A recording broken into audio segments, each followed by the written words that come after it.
And then I'll check our sound. All right, let me hit refresh.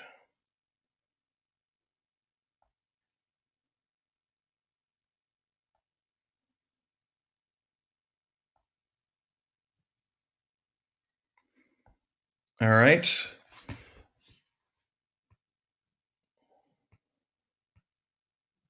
Come on, buddy. Welcome, everybody. I'm going to check sound real quick. All right, let me hit refresh. Yes. All right, it is 1 o'clock on Wednesday afternoon. Welcome back, everybody, to the JCPS Digital Learning Channel. I'm Stephen Durham with the Digital Innovation Team. I will be your moderator and host this afternoon. I'm really excited today. I have one of my coworkers I used to work with, a good buddy of mine, is going to be on. I have my wife is going to be on later, a great art teacher from Farmer Elementary, and a great STC I work with. Natalie Schmidt from Field Elementary is going to be on today. So I get to actually spend the afternoon listening and learning from a lot of my friends that I really like. And I'm excited because these all new programming today and going to be sharing some new things. So first up, we have Eric Caston, who is a third grade teacher at Middletown Elementary. Eric and I taught together and we've stayed in touch since then. He's a great guy. He has not presented before on the Digital Learning Channel, but he was telling me about some of the things he was doing during NTI, especially with badging. And I said, we got to get you on and have you share this. So welcome, Eric. Thanks for being here. Good afternoon. Thank you, Stephen. And so what would you like to share with us today? I'll go ahead and let you get started. All right. Thank you. Well, my coworkers and I were trying to really reach out and get a lot of our students who may not be participating as often as we would like them to with our NTI assignments. And so when I started looking at the data as far as which students were doing what, and started thinking about those students in particular, I started thinking about, what is it that they really enjoy doing and how can I start to reach them on a more personal level. And I thought about our background a little bit as being gamers. My own children and wife are gamers as well, and started thinking about one of the things that seems to motivate them is the idea of earning badges and achievements within a game. And so I just thought, how could I apply that idea to what we're already doing in Google Classroom? In my classroom, I have progress charts, and a lot of times the students would check those progress charts on a daily basis as they're coming in. And so I thought, how can I kind of take that enthusiasm and apply it to what we were doing here? And so I decided I'd come up with this idea of badging and giving the kids badges and creating them and posting them on their Google Classroom pages. So if you'd like, I'll go ahead and share my screen. Yeah, that would be great. Start the slideshow that I've prepared for us. And I think it's great that you were looking for a way. Like, I think when we talked about, you said you used to, you had a board and you put up stars when the kids completed work, and you kind of track their progress and their accomplishments by having a star chart that they could look at every day. And then now you're like, they're not going to be able to look at that star chart. So how can I keep them motivated when they're at home? And I think badging is a great way to do it. Yeah, that's exactly right. And I just, one of the things that surprised me, not just about my own children and the kids at school, was the fact that even though there's nothing tied to these badges, there's nothing tied to these achievements, that when they earn them, it doesn't help them in the game. It's just recognition. And this was a different way or a new way of giving the students recognition without me being able to be personally right there and kind of give them that attaboy pat on the back. So, all right. So yeah, some of the lessons that we are tying this to, they fit in nicely. One of the things that we worked on creating were some digital reading logs. I found a website, Teaching in Room 6, and it was an amazing reading log template using Google Forms. And it then populates a single spreadsheet where I can kind of track the reading that my kids are doing on a nightly basis. And then our school is using Zern Online, which is with the Engage New York curriculum. And then also another one that I'm going to talk about here is our animal habitats project. We created a research project for the students to work on, and I created badges that go along with that.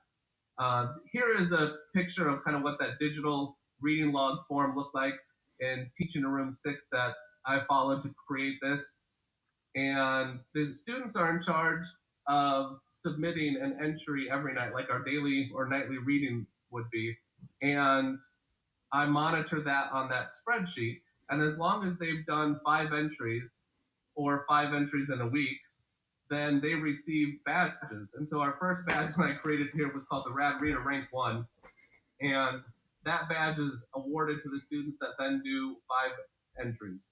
And then we are also Leader in Me School. So I wanted to incorporate the Leader in Me vocabulary into one of the badges. And so I thought, if a student is getting the work completed in the week within which it's due, I decided to create this consistency badge, or putting first things first badge. Oh, I like that. And one of the things that changes as they rank up, on this one, you'll notice the glasses, they're kind of Harry Potter-esque. And my wife is kind of a huge Harry Potter fan. So I decided to use glasses that kind of look like that. And I have several students this year that are actually reading those books as well.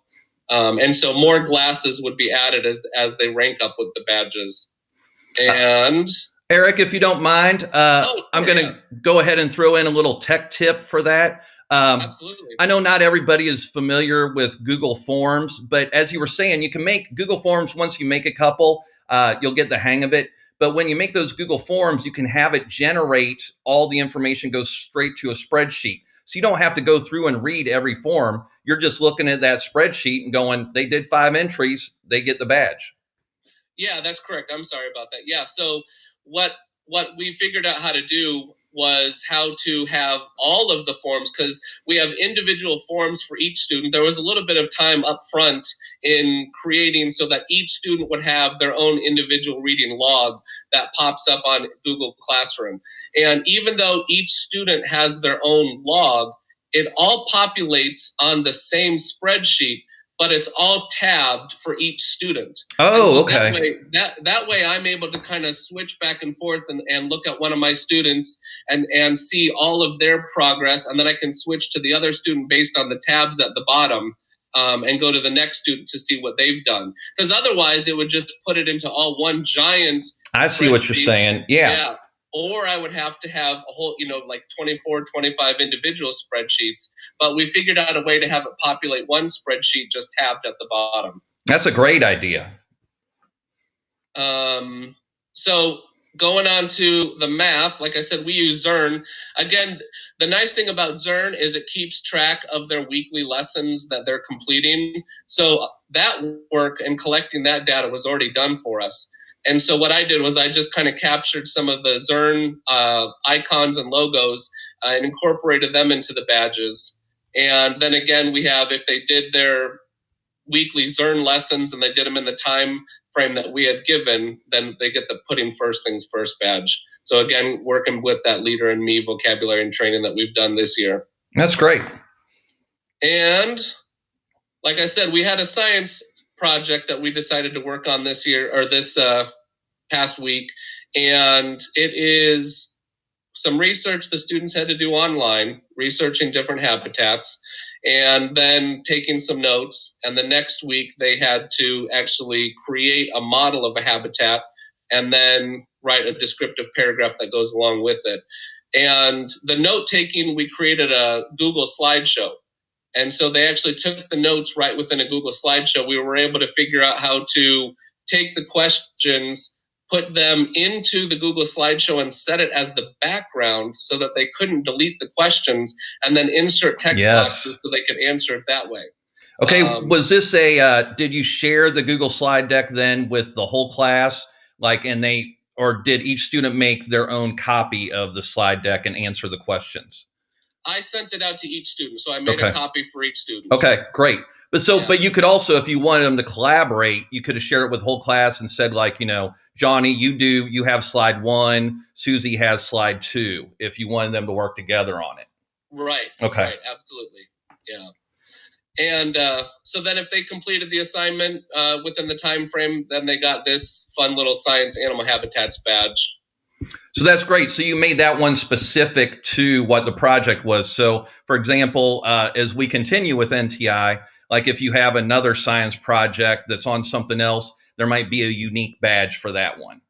That's exactly right. And that's one of the things when we get to where I created these badges, that's one of the things that I really liked about this badging site in particular, because you can individualize and customize the badges for what you want. There were a couple other sites that I had found that provided badges and would help you with kind of the process of issuing them as well. However, you really couldn't customize and individualize the badges the same way you could with the one that I found. The difference being I have to do the issuing, but that's not a big deal within Google Classroom. Did you want to share? I didn't know if next in your presentation, share exactly how you give the students their badges, how they know they got a badge. Yeah, absolutely. Let me get to that right after the badges here. So these were, again, getting back to that customizing. I've got some badges here. So I learned about using Bitmoji and decided to incorporate a Bitmoji of myself into one of the badges. And that was a badge that I issued to all of the students. And it was just kind of a just because badge to send out to them. And then if they completed all of their lessons, they got the Bulldog Leader badge. Our school is the Bulldogs, Middletown Bulldogs. Yes. So created that badge for them. For students who are going above and beyond in their assignments, I created that one. And then we use as a supplemental program the MAP Accelerator, which is part of Khan Academy. And I'm able to track their minutes and the amount of time that they're spending within that. And so I created a badge for that. That is great. I know a lot of people already, with those intervention programs like Lexia and the Khan Academy, they almost like when you finish a level, they generate a certificate or a badge for the kids. So I think it's great that you're incorporating those type of programs as well, but then you have ones that are for doing a reading log, something totally different, or doing our science project, or just, participating and being going above and beyond. So I like that you have multiple levels of badges that you're sharing with students. Yeah, and this way too, the parents, if they're viewing the Google Classroom or they're looking at the Google Classroom page, and other staff members as well, because I have one of the things that we did in order to really collaborate at our school was we invited the team members, and not just my grade level team, but the other staff members that I work with as well, to be a co-teacher on the Google Classroom page. And it has just been awesome because what some of those teachers and even assistants have done is as they're going through certain students' Google Classroom streams, is they can then leave a comment. So when they see that a student has earned a badge, they can then congratulate them with another little personal message and say, that is so awesome that you did that this week. And so it's really helped us, be able to create, and it's not the exact same, but create some of that connection and contact with the students that we're missing here with NTI. I really like that. So let's say, for example, you design the above and beyond badge. And do you tell the kids like, hey, here's a badge that you can work for? Or do you just like all of a sudden a couple kids end up with that badge and then the other kids are going, ooh, I got to get that one?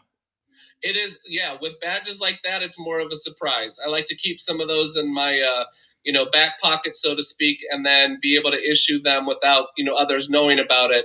And when we talk about the badges that students have earned and whatnot, and then I show some of them at the end of the week during our class meeting, then they can see that a student earned one and they didn't know that could be earned. And then they ask, they'll say, well, how did they earn that? What do I have to do to be able to get that one? And so it creates that and generates that sort of conversation, and then, upping the participation. I love that. It's kind of like Pokemon Go. You got to catch them all. And then they find out, oh, there's a new one I haven't heard about before. It gets them excited. And also I could see how, it's sometimes for teachers it's hard. Maybe teachers have gotten in their NTI routine and students have gotten into their NTI routine and they're just like, okay, so I got my reading badge again, but then all of a sudden, whoa, Mr. Caston's changing it up, new badges. Exactly. That's exactly right. Yeah. All right. So you had asked about how I go about issuing them. So on the Google Classroom stream page, I can either issue them individually based on all students, or I can then click that tab and it'll open up my list of students, and I can then just select the students that I want to receive the badge, and then I can send them a little message that goes along with it. And then where it says add is where I can then go in, and if I have the badges either saved to my hard drive or I have them uploaded onto my Google Drive, I then share them from there. So it's a really easy process. It's something that I try to stay on top of on a daily basis. That way it doesn't build up, and it's really quick. Just looking at which students have achieved, which levels based on completion of assignments, and then just quickly send those badging out with a little message to them. It's a real easy process to get them to their stream. So we were talking about the time you put into this, and you said, it takes some dedication. It's not hugely time consuming, depending on how much time you want to spend creating your badges. But I kind of was equating it with like, teachers they grade papers and then they give those papers back. And you can just put the grade on there, or you can actually take the time to add a comment. And when you take the time to add that comment, it keeps the kids more engaged. And I think that's what's happening with your badging. I think the kids are staying engaged because they have that feedback all the time. That's exactly right. Yeah, I mean, that was one of our requirements here, was making sure that we're getting that feedback to the students. And so this is just a real quick, easy way to just, add one more piece to it, but it's a fun piece for the students, but then it's also fulfilling that requirement of the feedback that we need to give them. And rather than it be, just part of the assignment, it's something that then pops up in their stream. And like I had mentioned earlier, other staff members can then see that a lot easier and then make comments on it. Yeah, I really like the part about other kids seeing when a student earns a badge and then complimenting them on it, or saying like, that's so cool, I want to know how to get that badge. I think that's great to have that part of your community going on. Yeah, at the end of the week during my Friday class meeting is when I shared the badges that have been earned throughout the week. Usually I do not actually call students out and say, so-and-so earned this badge, so-and-so earned this badge. I just display the badges that have been earned, and we kind of discuss them. And then when they see all of a sudden a badge that they hadn't seen before, and a lot of times, how kids are, I mean, they're going to shout out and say, oh, I did get that one, I did get that one. And so they'll let their friends know which ones they got. Right. But yeah, it's a neat conversation, and like I said, it's neat to see the students then take some ownership and some responsibility of their learning, which this has been forced upon them to do that in a very different way. Yes. And so to have them asking, how do I earn that one, then leads right into that conversation of, well, here's how you can own and be responsible for your learning at a different level. So, you have some students that might be motivated by a grade, some students that might be motivated by a parent hovering over their shoulder, telling them to complete their work. And then some students, this is their motivator. And you found that for some of your kids. What's been some of the feedback you've gotten from the students and from the parents? So it's interesting, the feedback has been real time in those class meetings when they get excited about seeing the different badges and how to get them. And then the other feedback that I get from the students is I have some students who they let me know when it's time to give them a badge. So they know when they've finished their 5th lesson on Zern or their 5th reading entry, they'll send me a quick email or a message on Google Classroom and let me know that they had finished it up and were wondering when they're going to get their badge. So I know that they are, looking forward to it and wanting it to show up in their stream. Yeah, they're not going to let you slack on that. Get those badges posted, sir. That's exactly right. Yeah, and then getting to the actual place where I created these badges. Yeah, we actually had a question. I believe it was Uh, I saw it here. Elizabeth Gleason was asking, what did you use to create these? And actually, if you can talk about creating them for a bit, and then I didn't want to forget, you and I had a conversation preparing for this about keeping them saved on your Google Drive made it a lot easier for you to quickly get them into the Google Classroom stream. Whereas, I know sometimes teachers might make something and they'll share it on their hard drive or on their phone, and then they have to upload it. But once you make these, if you keep them all in one spot on your Google Drive, that you found that saves a lot of time. Absolutely, and the other thing, it's funny because now that we're doing this and I'm having to do so much digitally, even just a few seconds here and there, if I'm doing a task like this, repetitively, and I can save a few seconds because when I upload that badge from my Google Drive, it's almost instantaneous into their classroom feed, into the Google Classroom stream. Whereas if I'm having to do it from my computer, the hard drive, and send it up and upload it that way, it does take a few seconds. And like I said, not having to wait when you're having to do it over and over and over again. Like I said, in the long run, it saves time. I'm sure it's just minutes, but it's also my sanity. So. Yes, yeah. You got to take care of yourself during this time. And like I said, if you have your kids are rocking and they're earning those badges, you want a quick way to get them out to them. And the other thing too that's wonderful about the Google Drive is actually where I put them on our team's shared drive. So my team members, my third grade team members at Middletown have access to those, and they can then do the same thing. And so when we went over this and I shared with them how to go about doing this, they're able to access them because they're in just one shared drive, and then they can put them up as well. That's great. Has this kind of spread at your school as well? I mean, it's great that your team's doing it. Have other people gotten word of it and said, "Ooh, I want to incorporate that"? When I first started this project, which actually was just a couple weeks ago, I sent out an email with a couple of badge prototypes, so to speak, and let them know what I was doing at my school. Nobody's contacted me and said, "Hey, can you show us how to do that?" But I have got to imagine that everybody is just, crazy busy right now. So it's not really a surprise at this point in time that nobody's reached out. Yes, I think everybody was trying to get their own personal NTI plan in place, but I think people now feel like they're rolling, and we still got a couple more weeks to go, and they're at the point where okay, I'm open to some new ideas. I'm open to changing it up a bit and seeing what I can improve. And also, this is something, for example, what are you going to do with badging when you go back to school? Are you going to go back to the star chart, or what's going to happen? That's a great question. As we are moving to more technology usage in our school, our fourth and fifth grade classes are 1-to-1, and as long as everything holds, our third grade and even our second grade, I believe we're going to be moving to 1-to-1 with Chromebooks next year. And so no, I definitely the plan was I put some of this work in right now, but then I can use this next year.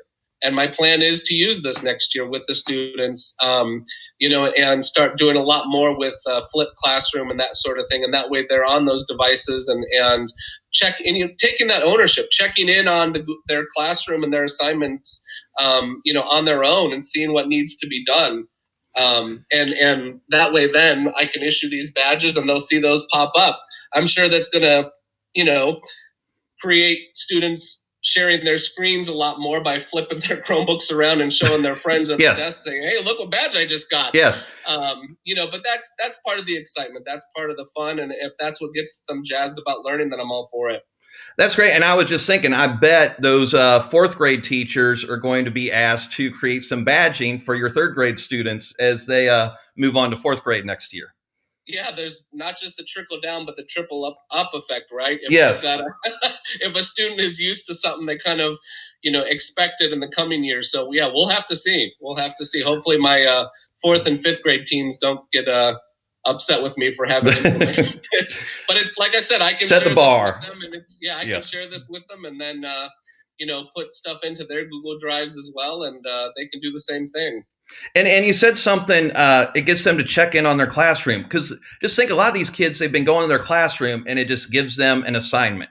Now, hopefully it's an engaging assignment, but now they're actually, I bet there's kids that, like, before they go to bed, they might check to see, did I get a badge? And that's awesome to have them checking in for that. So that's very cool. That's exactly right. Yeah. Yeah. So you want to tell us a little bit about Canva? We have about 6 minutes left, and how you create those badges. Absolutely. So this website, it was just one that I stumbled upon when I was doing some searching. And are you able to see my? Yes, all good. Screen? Okay, great. Yes. So you create a free account, and with the free account, there's some limitations, but it hasn't been too much. You go over here to create design. If you can see over on the left-hand side, there's a bar over there. Yes. And go to create design. And so when I click on that, what I have found works for the badges is the one that's called logo. And it pops up with different templates. None of them I really cared for at all, so I really don't use any of them. Okay. I just kind of freestyle it on my own. And one of the badges I was thinking about in my Google Classroom meeting yesterday, I had a student who had mentioned that he just found out that his mom is pregnant, and so he's going to be a big brother. And you should have just seen the look on this kid's face. Right now, he's an only child, and he was so excited that he was going to be a big brother. And so I also know he's one of the kids that I've had kind of a tough time reaching. And so I thought, he loves video games. I know I've heard him talk about these badges and achievements in Fortnite, because that's all the rage and has been for a while. Yes, sir. And so I thought, let's get him a badge about becoming a big brother. Love it. And so what I've done here is I came down here to uploads. And in uploads, you can put in your own images, your own image files to then use. And so what I did is, I know we've got to be careful of copyright and copyright infringement and whatnot and royalties. So I found some free clip art of a game controller and uploaded that into this. And you can see all the other backgrounds and images that I've used. So that's like how you get your Bitmoji in, and you just upload it, right? Yeah, that's exactly right. That's exactly right. And so you drop one in, you can resize it. I love the tools that help you center. Yes. And so put something up there, come up to the text box over here. I mean, if you're familiar with using anything like, the Google Classroom and even Microsoft, you're going to have no problem using these. And so let's see, we'll put, I thought, well, this would be kind of a cute thing to say. Let's leveling up. And how are we on time? I don't want to. Oh, you're good. We got 3 minutes. You're doing great. All right. So leveling up, and then we'll add. Plus one sibling. I was going to say two big brother. Yes. Because he was pretty excited that he was going to get to be a big brother. And they have some really great font features too. Oh, those do look good. I like the more video game-esque looking ones. So, and then we come over here to backgrounds, and I'm a huge space and science geek. So we throw in a background like this and change up some of the colors for the words. I know you're a pro at this, but you're making it look easy. You've got a badge done. That's great. It doesn't take a whole lot of time. I'll go back here, and as you're creating it, it starts kind of populating what you might want to title it. Okay. I'll go real quick over here to my back to my screen, and we'll pop in here. It says, this is where I have all of my designs. So it stores your designs for you. It's working on the one I just created. But here's all the designs, so you don't have to necessarily download all of them to your computer, but you can. They'll live here too, the ones that you want to use. And then to get it to your Google Drive, is it just something where you can click the 3 dots and share to Drive? Oh yeah, absolutely. Okay. Sorry about Okay. that. So no, that's good. So if I pick up one that's already Generated. here, and then up here on the right corner it says download, and then it gives you some options as far as how you want to download. The PNG file is a bit higher quality image, and so that's what I've been downloading them as, because I do tend to resize them once I get them in there. Okay. And so then you can just download them, at that point onto your, like I said, your hard drive, and then you can upload them back into Google. That is awesome. Well, we've had a lot of people. We have, looks like 28 people watching and a lot of people in the chat, and they are excited about badging. So I think it's great. You got it started at Middletown Elementary, but I can tell you, I think this is going to spread to other JCPS schools. So, and like I said, I posted this slide presentation. Is if you hover over your name on today's training schedule, you'll be able to see it. It also has his contact information there as well. Thank you very much, Eric. We appreciate it. Thanks for sharing how you're doing badging at Middletown, and a lot of people excited to start doing it with their students. So thanks for sharing, and thanks for caring and sharing. Absolutely, yeah. And don't hesitate reaching out if you have any questions at all. And someday when this is all over, we will get our movie club back together again and go see some cool movie. Perfect. All right. Perfect. Good seeing you, Eric. Thank you. Take care. Thank you. Thanks.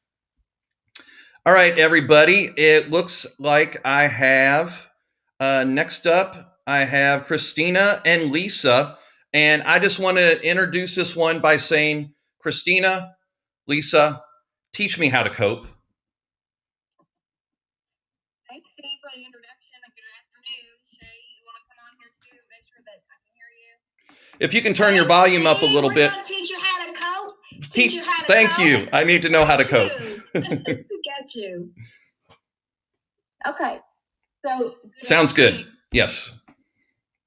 I am Lisa McGarry, and I am a resource teacher with social emotional learning and trauma-informed care. And everybody just saw Shay. She's also a resource teacher with social emotional learning and trauma-informed care. And we are going to talk to you today about how to cope, looking at what stress is and some ways to deal with that. Okay, I don't know if it's me, but Lisa's sounding a little mushy. I agree. She is it's a little tinny. Lisa, if you could get closer to your microphone, or just use your computer's microphone. Well, I am just using the computer's microphone. Is that better? It was better, I think, when you leaned in. Well, I'm leaning in now, no? And then make sure to turn off any tab that has the show going on, so we don't hear two of me, please. Yeah, I don't have anything else open. Okay, that's better. That's good. Thank you. Okay. All right. So here is our contact information for the department. You see at the bottom myself and Shay. And then you also see our boss, Dr. Lamisa Marchand, and our colleague Jennifer Driscoll. They are both in the chat responding to any comments or questions that anybody might have as we go through the presentation. Our contact information will also come up. Hey, Lisa. Yeah. Lisa. Yeah. So our boss just texted and said they're still having a hard time hearing you. You sound really foggy and away from the computer. Huh. No, see, right there was perfect. Get right up on it. I don't know. Okay, so I'll try and sit right there. Okay, I'm going to try not to move. Okay, so as we go through this training, we are going to focus on gaining a basic understanding of working with trauma-exposed students, looking at what coping is, and then talking about a self-care plan, and also touching on some self-care assessments. Still not good? It's actually going in and out. I think you might have a microphone issue on your computer. It's sometimes you're loud, sometimes it sounds like you're far away. If you don't mind, do me a favor and go back to your closed captioning. Okay. And there's a drop down next to it. Click that drop down. And for text size, go down to text size and let's make it large or extra large. There we go. And that way, at least if people are having a hard time hearing you, they can still follow along. Okay. But you're sounding good right now, so I think it's a microphone issue. Okay. Hopefully it decides to stay and work with me. With all of our trainings, we always include a self-care alert. We mentioned at the beginning that we are the trauma-informed care department. And sometimes when we talk about trauma, it brings about uncomfortable feelings. So if there's anybody in the training who needs to take a break, please feel free to do so. Text someone, call someone that you need to, they trust, or even leave something in the chat as we have Dr. Marchand and Dr. Driscoll in there responding to things. Or do something relaxing that allows you to just take a breath, do some breathing exercises, read a book, step away from the computer. Maybe you've been in front of it all day long, so step away from the computer, do something else, and then come back. I know that these are being recorded, so you're always able to come back and see what we are saying if you need to do so. So we're going to start out with a quote, and this quote here says, "Some people's weakness is that they care too much. It is also their strength." Jay, I would love for you to chime in and lead this conversation with me on what this quote means to you. When we talk about some people's weaknesses that they care too much, sometimes it gets to be overwhelming and caring too much about what's going on with other people, or if we have students that we are thinking about, that we get too involved in their stories or get overcome by the issues that they are facing. However, it also can be a strength. When we were talking about this on Monday, I mentioned sometimes I'm not one who reaches out for help, so I need those people who care too much. So that they will ask, "Hey, what's going on with you? Maybe we need to take a break and deal with some things." But so it's something that can become overwhelming and therefore be a weakness, or sometimes it is a strength because we are tuned in and empathetic to those needs of people around us. All right, so then we're going to move into looking at what stress is. I'm sure that this is something that's familiar for most of us, our professional educators. Lisa, Yeah? before you go any further, do you have on headphones? No? Okay, the way you're talking to me right now is very, very clear. Okay.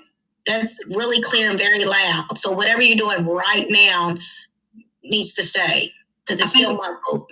I think it's just the computer. I think that something's going on inside the computer, because it's only picking up every so many words as I'm talking on the closed captioning as well. Yeah, it's kind of like the first word catches, and then your mic is going low. It's okay.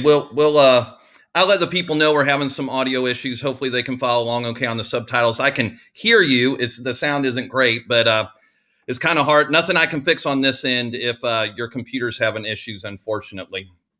Yeah, and I think that it is kind of screwy the last couple of days with stuff showing up on the screen and not wanting to go away, those kinds of things. So I'm thinking that it's just something with it. Okay, so back to what stress is. Stress is something that is a response that we have to particular situations of adversity. When we are feeling stress, we'll have both a physiological as well as a mental response as our ability to cope with overwhelm. And when we're talking about physiological responses, we're talking about things changing in our bodies. Our mental response may be the tone that we use or the emotion that we put into things as we are responding. These are things that can negatively affect our health. If we are stressed out, we'll feel it in our shoulders sometimes, in our back sometimes. There will be sometimes long-lasting effects with that in terms of affecting our heart or things like that. Stress, however, can also be positive. And when we have some positive stress, and maybe you're thinking that sounds crazy, but positive stress are things that allow us to grow, that they cause us to bring about positive results for ourselves. Maybe getting a new job, having a baby, buying a new house. Those things may all be situations where positive stress is occurring in our lives. So we respond differently to that. On this next slide, we have a chart, a flow chart to show what stress might look like.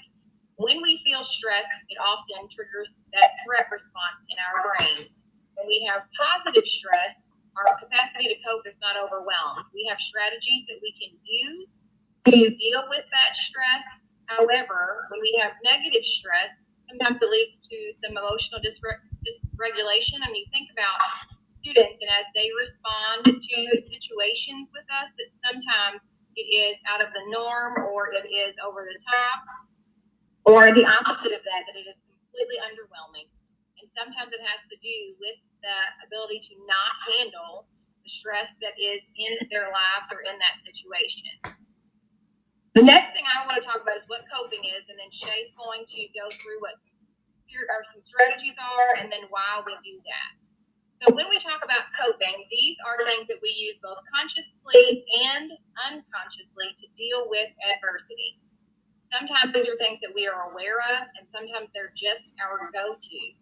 If we are overwhelmed in our emotions, sometimes it's just what we automatically do. It's like a knee-jerk reaction to the stress and the things that are coming our way. These can be healthy and they can be unhealthy. However, there are still ways that we manage and deal with adversity as it comes in our life. All right, Shay. All right, so let's talk about why do we cope? So coping strategies are employed to manage the adversity, the stress, the anxieties that we have every single day, right? Coping strategies are employed. Their job is to try to manage that adversity or stress, right? It doesn't take away from the situation. It doesn't take away from the source of the distress. It just tries to manage it, right? It tries to manage it. So if you have, let's say you really want a burger, right? But you're on a diet. You want a burger, but you're on a diet. How can you manage that stress of, I'm trying to lose weight, I'm trying to lose weight, I'm trying to lose weight? Well, you go and get your fix. What would that fix be? I ain't gonna tell you what my fix would be, but it's just trying to manage that particular situation for the moment. Go to the next one. All right, so everybody copes, right? Everyone doesn't cope in a healthy manner, and everyone doesn't cope. No two people copes the same. I want to look at this chart. So some healthy coping strategies: exercising, wonderful, talking about your problem, venting, seeking professional help. Please understand that JCPS offers free services for emotional help. Using the deep breathing, using the relaxation techniques, journaling. If you do not journal now, is a wonderful time to journal, especially with this COVID situation going on. Using your social support. Well, we're in the social media era, so you have your Instagram buddies and your Facebook buddies. Let's talk about unhealthy coping strategies. Yeah, we do some unhealthy coping, right? It's how we manage to get through that moment. So when you come home and you say, oh, I finally need to put my super cape off, what do I need? You fill in that blank, I don't know. So some unhealthy coping strategies: drug or alcohol use, overeating. I always say when you come home and you have your wonderful glass of champagne, is the whole bottle gone? Or did you just indulge in just a glass? You deal with that, unhealthy or healthy. Sleeping too much or sleeping too little because you can't get things off your mind. So you keep waking up, you toss and you turn, because you're fighting those problems. They're still there, right? So you want to sleep, but you can't sleep.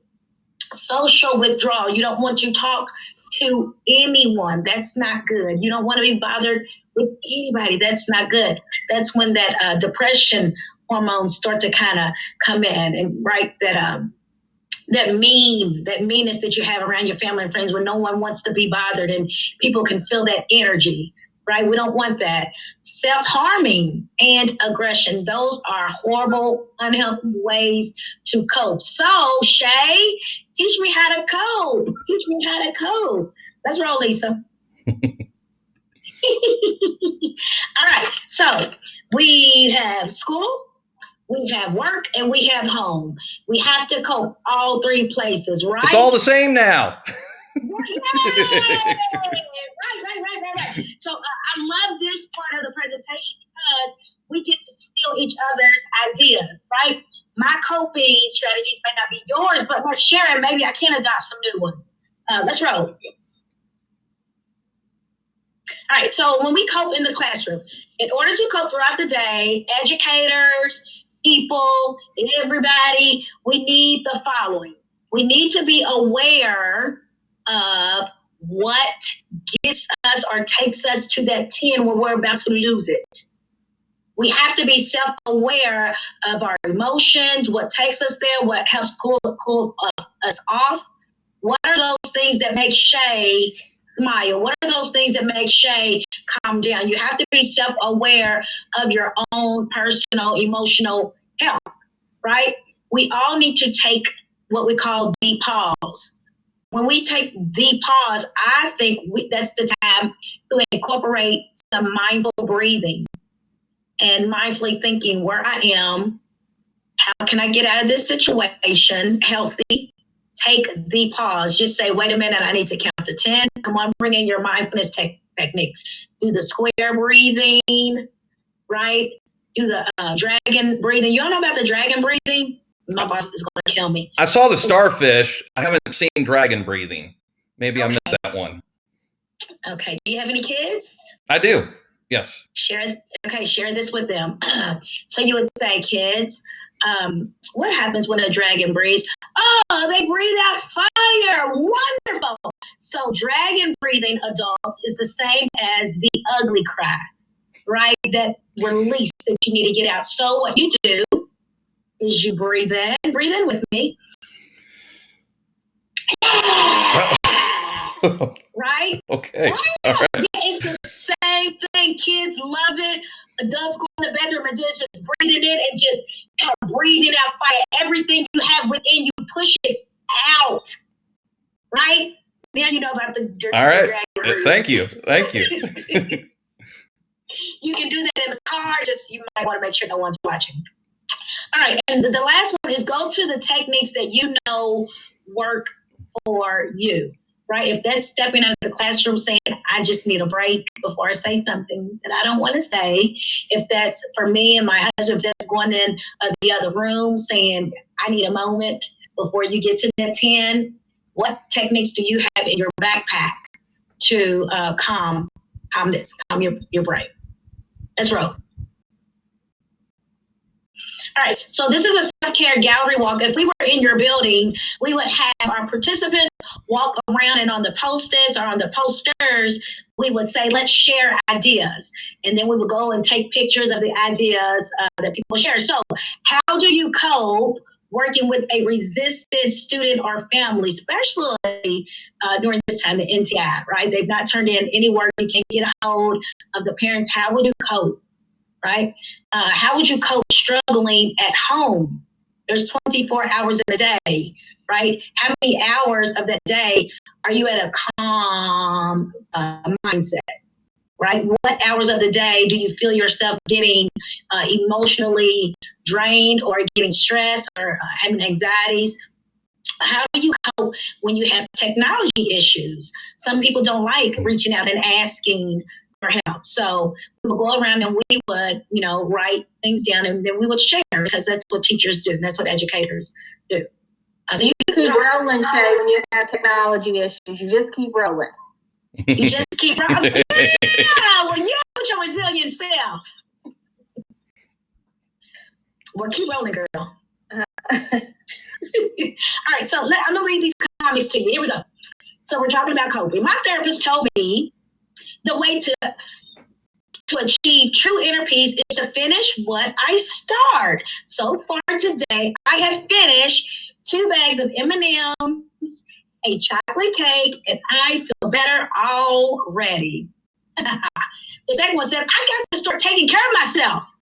Whoever was supposed to be doing it has done a really crappy job. So the moral of that is please take care of yourself. What's going to bring you to your happy place? Today, what I did was I went outside and I found some baby breath and I stuck it in my hair. Why did I do that? Because every time I pass the mirror, I smell. I love flowers. They're very pretty. They're a gift from God. I appreciate that. And I know that takes me to a nice mental calm. right? Looking at nice and pretty things from the Creator. So find out what brings you to that happy medium that's going to what? Fill your cup. Make your cup overflow. Let's roll. So this is really cool. Creating your own plan. Creating your own plan. That very first box says 3 things I am grateful for. What does that have to do with coping? Because when you start journaling or physically writing down and looking at things that you are grateful for, I promise you that would help with your coping. Right? Well, I can't go to work, but I still have good health, right? I have more bills than money, but my lights are on, right? I have kids that are healthy and kids that love me. So when you start jotting down your self-care plan, you can visually just look at it and come up with some strategies. I want to talk about this one. Places I can go to feel happy and to feel calm. All right. Places I can go to feel happy and to feel calm. Chat room, let's hear it. And Lisa, talk to me. Where's a place? Outside. I like to sometimes go outside barefoot and then just walk on the grass, cooling on the bottom of my feet, just like you said, paying attention, letting the fresh air fill my lungs, and just being present and in the moment. Okay, brother, take it away. Where can you go to feel happy and calm? My happy place is Stevie D's. I have my own little bar/man cave in my basement. My record player, my records. It's my happy, peaceful spot. Oh, yes. Yay. So when you come home and take off your cape, that's a place where you can go. Yes. You go. Where everybody knows your name. That's awesome. They do. Let's do one more. People I can depend on for support. I have 6 siblings, and I am very delighted to say that I can call any of them, and they will offer support. I'm very, very, very blessed to have that support. Lisa, do this one. And this, your slide presentation is connected on the training schedule, right? So if someone wanted to go to this and fill it out, do it just when they have some spare time, make sure they're taking care of themselves. Good idea. Mm-hmm. Yes. Well, Shay, remember we have links at the top here with plan if they want to do that self-assessment and overall satisfaction with our professional quality of life. Yes. I don't know if you want to talk about it. Yes. So, yeah, this is a professional quality of life. And what you want to do is go up and fill in the numbers. There's 1, 2, 3, 4. Is it 5 of them? 30. All right. 5 is the scale, 30 questions. 30 questions. And so you would basically just judge yourself, be very, very honest. And at the end, it gives you a number, and it will let you know, well, you are completely compassion satisfied. It's Okay. compassion satisfaction. Looking at that. I'm trying to read it from your job. If you're in the burnout stage, or how much is in the burnout stage, if you are experiencing secondary traumatic stress, and then it also shows you here what your score, what it means. So then you could also go back to this self-care plan and look at, oh, this is something that really stresses me out, or this, signs I'm starting to get burnt out. Well, that thing just told me specifically. Yeah. Thank you, Miss Lisa. I couldn't read that. Mm-hmm. So both of those are linked. Please fill those out and don't keep it to yourself. We want you to share. The relationship that you have with yourself sets the tone for every other relationship you have. This most definitely takes me back to everyone needs to practice positive affirmations. Affirmations are for you, yourself, and I, or I can say me, myself, and I. In the morning, when you get up, please, you have to be your biggest cheerleader, because like I said, you have an energy that's around you. And you can notice if people like being around you or people kind of stray away from you. What kind of energy are you giving off? Are you that complainer, right? Are you the person that loves life and loves to laugh? The relationship you have with yourself sets the tone. So I look at it like this: date yourself, right? What words do you like to hear, right? So in the morning, Shay, you are stunning. You have people that love you. You have a family that cares about you. You even have a dog that loves to crawl up in your lap. Things that make this your heart feel happy and feel joyful. That's going to set the tone for the entire day and for the relationship you have with other people. And so we are in a field where we serve. That's what we do. We serve. We serve students. We serve staff members. That's what we do. It's a helping profession. And we want to make sure when we serve with kindness and with compassion. So please start dating yourself. Start with positive affirmation. Start with gratitude. If you don't have it in a journal, get it here. Get it up here. What does this poster or quote say to you, Lisa? It's also about, establishing boundaries and what you allow to happen. So I think about the most stressed out parts in my life and how sometimes, it's this person's that person, it's this incident or this that's going on. And instead of looking like we talked about in the last couple of weeks with mindfulness and self-care, instead of looking at, hey, maybe you need to change the way that you are interacting and doing some personal reflection. Yeah. And I mean, also, like you said, building yourself up, but also for me on the flip side, sometimes it's being honest with myself to acknowledge that I contribute sometimes to those situations that come about in my life, to holding myself accountable as well as building myself up. Yeah. And I would say, since we're doing Teach Me How to Cope, I would say for me, the antidote for coping is to practice gratitude and compassion, especially for hear yourself. And I like to bring in the mindfulness aspect of it. It's a beautiful day. Once again, today, it's a little chilly, but yet the sun is shining. The grass, it's so green, so beautiful. So if you have a chance, I'm going to give you some homework from the SEL department. Let's do the mindful walk. And basically, you're going to do 5 things that you see, and you're going to say it out loud, and 4 things that you hear, 3 things that you can actually smell. So go through the senses and sit on the porch or go for a walk or whatever have you. But make sure it's very mindful. Be present when you're doing this. Don't think about yesterday. There's absolutely nothing you can do. Just think about be present, be kind to yourself. Check back in your toolbox and see what you have to help you cope with things. Like I said, whether it's calling and venting to a friend or journaling, doing a yoga class, all those things are online. But from the SEL department, we wish you, let's do 3 wishes. I wish you good health. We wish you peace, and we wish you joy. We wish you joy, and that's different from happiness. We wish you joy. Lisa, let's put our contact info up. Well, I was going to say, too, that when you were talking about the coping strategies, that if there are people out there that, whether for themselves or otherwise, that they can always email any one of us, that we have lots of resources that we would be glad to share. So if there's anybody who would like something, feel free to reach out. Okay, thank you for that. And before we leave, our helper is going to demonstrate the dragon breath before we leave. Sorry, hold on. You can do it. I will save it for when I see. I'm so happy right now. You help me cope that I have no negative to let out. But yes, so I will.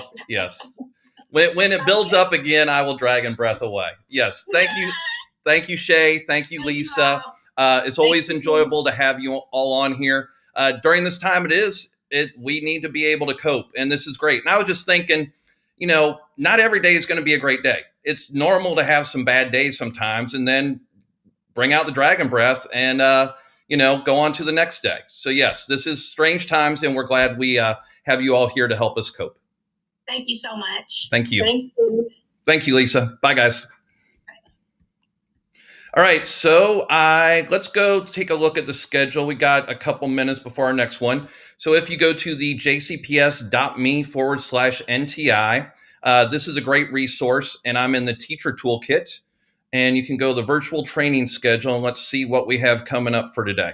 First, I want to point out that everybody we've had, so if you were here earlier for badging for student success, with Eric Caston of Middletown Elementary. You can just hover over his name and get the slide deck he presented is there, and it will show you the resources as well. He linked the resources there in the last slide for Canva and some of the other things he uses. If you would like to go through and do some of the self-care, Lisa and Shay's presentation is right here on the Google Doc they have on Teach Me How to Cope. And then coming up next is Natalie Schmidt, and I think I saw Tiffany on there with her as well, with engaging students through STEAM with household items, which I saw last week. It's really good. You guys should stick around. You'll enjoy that. And then I'm sure Natalie's is going to be great, but I am super excited at 2:30, elementary art during NTI with Brandy Durham. And even if you aren't an art teacher, Brandy is a great example of a great teacher that really had to learn how to use all these technology tools in order to continue doing great work with her students. And she's a great success story, and I'm just really proud of her, and I wanted to get her on here and share what she's doing. So let's get back and see. We have Natalie. Natalie, how's it going? Great. How are you? Good, good. It's good to see you. I want to thank you personally for the yes card today. That was very sweet. You're doing a great job of sharing yes cards out to all the people in the district that are working hard, and we appreciate that. Well, you all make it very easy to do so when you put a template out there for everyone. Yes. It's very easy to plug in what you want to say and share it. So thank you to you all for making it easy for us to do these shout outs virtually. It's really good for morale when we can't all be together in our school buildings. Yes, and it's very nice, like, just to wake up with someone telling you you're doing a good job. You're like, all right, cool, I got this. And do you have... It's good to hear. Yes. And do you have Tiffany with you as well today?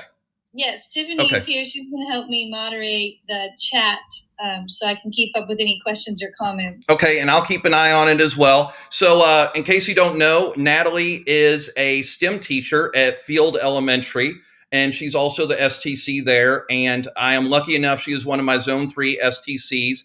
And I've really enjoyed working with Natalie this year. She, I could tell she wanted to do a good job, and she had lots of questions, but that's because she wanted to learn and she wanted to be able to do it well. And so I've enjoyed working with her and seeing her like, okay, she's got that, and then she's on to the next thing. And now she's on the channel presenting her great STEAM ideas. So very proud of you.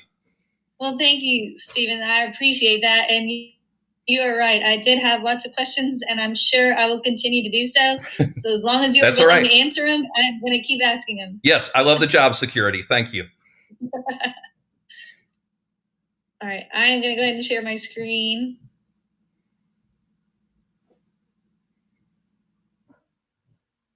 All right, and you got it. And then present. You've done this before. Just once, but I'm starting to get the okay, and then closed captioning, and if you want to make it large, that would be great. What's the trick for the large? So if you go to the little drop-down arrow by closed captioning. Yes. And text size. Oh, it's awesome. See, I'm teaching you something else new today. And then large. Perfect. There we go. Looks good. Thank you, Natalie. Take it away. Awesome. Thank you. All right, we'll go ahead and get started. Thank you for having me here on the Digital Learning Channel. This session is engaging students through STEAM with household items. It is the same slideshow as last week, so if you've already seen it, I apologize, but hopefully we can reach some new viewers today.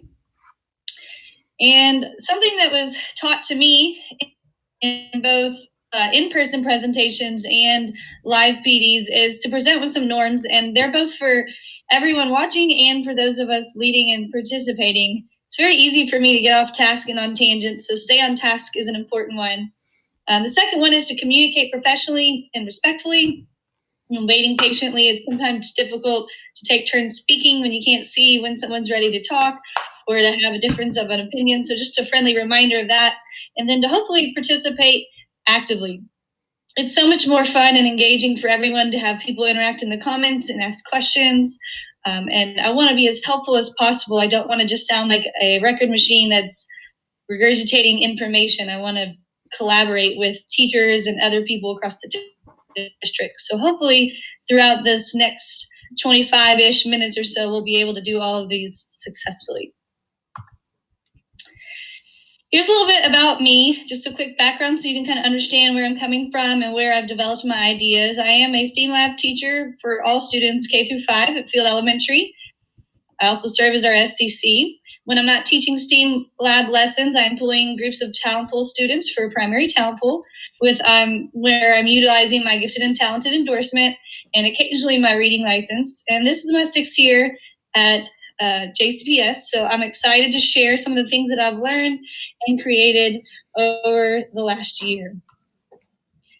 To begin, I want to start with a little background on what my STEAM class looks like in person in the traditional classroom, and then I'm going to go into more depth on how I've been able to adapt it for NDI.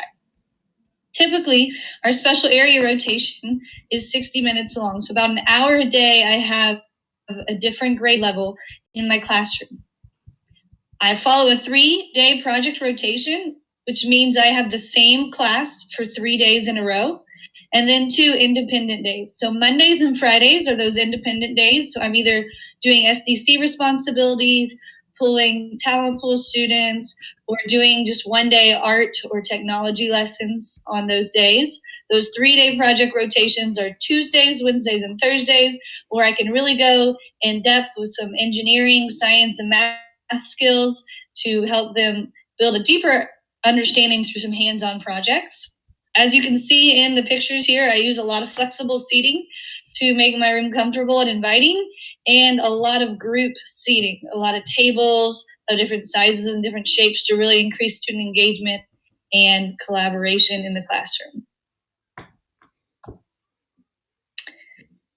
Here's a little overview of what those 3 days that I mentioned when I have a 3-day STEAM unit and what it looks like with my students. I try really hard to be consistent with the structure because as the year progressed, students knew what to expect each day and we could get down to business a lot quicker.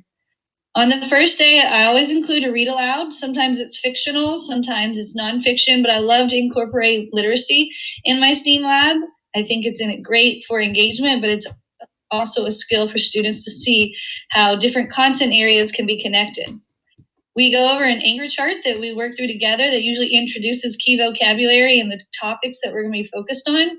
And then we do a little 4-square activity sheet to reflect on the information learned that day. On the second day, they come in and it's a lot less of that direct instruction, and this is a little bit more guided. We have QR codes around the room that students go research more about our topic, and they work in partners with iPads. So this is a perfect time where I get to go around to pairs of students individually and kind of check in on their understanding. I can identify if they have some misconceptions about the topics, if they have questions, if they're confused, what they're learning, what they're finding interesting. And so that's that fact reporting that you see on there where they can kind of just tell me about it. Some students like to take notes, and I allow them to do that as well. And then on the third day, it's usually the most fun, where they take all the information that they've gathered over the last 2 days, and they get to design and create a blueprint of their project. They get to build it, and then we come together and reflect on it. And as much as I would like to take credit for all the resources that I use, as you can see on the bottom, there's a link to the curriculum that I use that I found online from one of my favorite STEM and gifted teachers, Brooke Brown. She has a blog called Teach Outside the Box, and it very coincidentally works out that she focuses on STEM and she is a certified gifted and talented instructor. So our vision and teaching style aligns greatly, and I've been able to adapt it into this 3-day model that I can use with my students. That's great. You spoke about how they shared iPads, and I know you have like enough devices for all your students. Is that just so they can collaborate when they work? Well, I do not have enough iPads for every student to have one independently. I have about 18 in my room, and so I do have to pair them up. But yes, the collaboration is key, and we do a lot of variety of me choosing partners, them choosing partners, random generated partners, all kinds of things to get them interacting with each other. And it is really helpful to hear them bounce conversation and ideas off of each other, because sometimes they don't quite grasp the concept that they're reading about or listening about in a video. And so to have someone else there to throw in an opinion is really helpful. That's great. And also I noticed you talked about kind of finding your own STEM curriculum. And that is because Kentucky does not have STEM or STEAM standards, correct? Correct. So they do have the next generation science standards, which I lean on a little bit. I Good try idea. to look at the STEM curriculum that I find online and see which activities align best with which grade levels. But to be honest with you, I really enjoy the freedom of being able to pick and Yes. choose what I think would fit my students' interests and their ability levels, and what they'll enjoy. Yeah, that's great. So here I'm going to show a few pictures of some of the things that I talked about. This one I did, I think, around early January after returning from break. And it was one that I was really intimidated by. This is a Forces of Flight unit that I did with my kindergarten and first graders. And it focused on paper airplanes. But when it came time to learn the science and engineering behind it, there was some serious vocabulary that I was unsure of if the students were really going to grasp or understand. And I was just blown away about their ability. Now, as you can see, they probably could not regurgitate word for word those definitions on our anchor chart. But what I was so proud of is they were able to use that model at the bottom that has all the arrows with the airplane. And I could say a vocabulary word, and they could tell me with and without the chart what direction that force was helping. So lift, they could point up. Thrust, they would say forward and point forward. Gravity, they would point down. And drag, they would point backwards. And they were really proud of themselves for being able to identify that and connect it to those big vocabulary words. When you look at the other picture, there's the Foursquare. That's the activity sheet we do on the first day, where it gives some examples and information. With my older students, we typically write a little bit more, but I was very pleased that my kindergarten and first graders were able to write down those vocabulary words that we did together. And my favorite part is when I get to see how they can apply what they learned. That last box on the bottom right asked other things that use forces of flight. And I love that this kindergartner drew me a helicopter. We did not talk about helicopters. We talked about airplanes. And so it was really cool to see how he was able to transfer that knowledge about forces of flight and think of a helicopter all on his own. Hey, Natalie, we have a question if you want to answer it. Yeah, I'd love to answer a question. Okay, so the question has been posed. If you had all the money in the world, what would you purchase for your lab? Oh my goodness. Wow. Probably more technology and consumable materials. One of the biggest reasons that I have most of my students work in groups is to help save costs on materials for things that they create and build. And so probably an unlimited supply of things like pipe cleaners and cotton balls and construction paper and all the things that are decently affordable in small amounts, but when you're constantly using them daily, you can go through pretty quickly. And you just got a really cool thing that on your Donors Choose, didn't you? I did. Yesterday with the wonderful Sonic match, I was able to get 30 Chromebooks funded to have in our lab this fall. So I'm very excited. That's Currently great. at my school, we don't have enough for every class or every grade level just yet. We were working towards that. And so I kind of have been sharing as well with all the special area teachers and the classroom teachers. So I'm very excited to have a set of Chromebooks that will stay in the lab that I can use on a daily basis with my students to really enhance their 21st century technology skills. Very excited about that. That is great. I'm excited about that as well. I'm happy for you. Yes, I think we're going to have to come in and we're going to have to do some co-teaching, Stephen. Yes, I'm ready. I knew that was coming. Yeah. Yes. Yeah.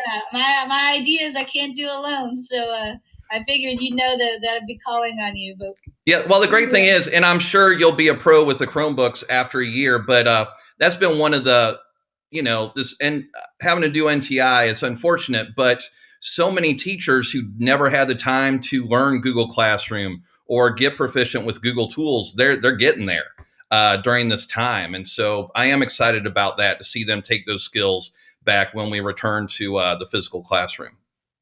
Yes, and like you said, NTI is not ideal, but there is a very real chance that we may encounter another round of NTI at some point during the next school year. And the more we can do to prepare our students and our families to tech savvy, I think an easier the experience will be going forward, whether we have a long bout like this or it's snow days or anything in between. It's just going to be a really good skill for students to have.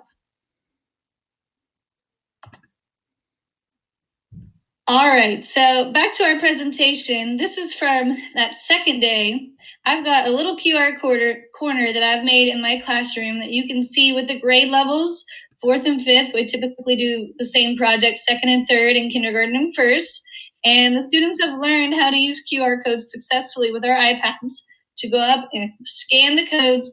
And this is just another way to provide a little freedom while still helping them build background knowledge, because a lot of the topics that we cover in STEAM are not always taught in a traditional homeroom setting. So we've got to build a lot of background knowledge before they can adequately and correctly build projects, because I want them to understand what they're doing, not just doing something that they're told. And so we have those QR codes posted around the classroom in addition to that corner so that they can spread out and scan and work together. And you can see in that top picture 2 of our boys watching a video. Now, sometimes these codes take them to videos. That's usually what most of them are, but sometimes they're brief articles. Sometimes they're interactive pages. They're just all kinds of different things that help them deepen their understanding of whatever our core topic is for that week and that unit, so that they are better prepared when they get to build and create. The 3rd day is our favorite day of the 3-day project. Students get to design a blueprint of what they're going to create, whatever their challenge was for that week. There's a way for them to demonstrate some more of that knowledge that they acquired from those QR codes. And then they get to build, test, and reflect on what they're doing. So in this picture, this is from my 3rd graders. They did a unit on slingshots. And so you can see in the blueprint, the student created a nice little model of what his slingshot's going to look like. He listed some examples of potential and kinetic energy. He talked about how he drew a model of how they could be useful. You can see in the bottom left that he tested 3 times the distance his slingshot could go. And then he reflected on what improvements he could make on it. So he worked with his partner, and you can see that they're using yardsticks to measure how far he was able to sling his little cotton ball. And so after we have time to do this and build and reflect on the papers, we get together as a class and we share out what went well and what was challenging and what they would do differently next time. And it's a great time for me to see what they learned and what they liked. And it also allows me to know if this was a good project for them, if it was too difficult, if I need to scale it back, or if I need to make it more challenging in the future. So I always love that time where we can get together and really share what they did and what they know. Tiffany, how are we doing in the chat? Any questions or comments? So most people are just saying how much they kind of like your 3-day plan, and they like the tools that you're using. They love the idea of investigation, of research through videos, articles, interactives before they plan and design. It helps them realize how important background knowledge is. Awesome. Great. I was just thinking about the pacing. I too enjoy the 3-day plan, because I was thinking, if you just tried to put this in 2 days, then you would have kids not ready to do the experiment or not finish the experiment. And then it causes management material issues. So I think the 3-day plan has them prepared so that when the materials are out and they're doing the experiments, they're able to get it done in that one class period. Yes, and it's very evident that it's needed, because there are weeks, when there's holidays or assemblies or different things that I've had to cram projects into 2 days because I won't see that class for another 3 weeks, that I don't want to, delay it. It's a lot harder. And like you said, the management gets tougher. The kids get flustered. The projects don't get done as efficiently.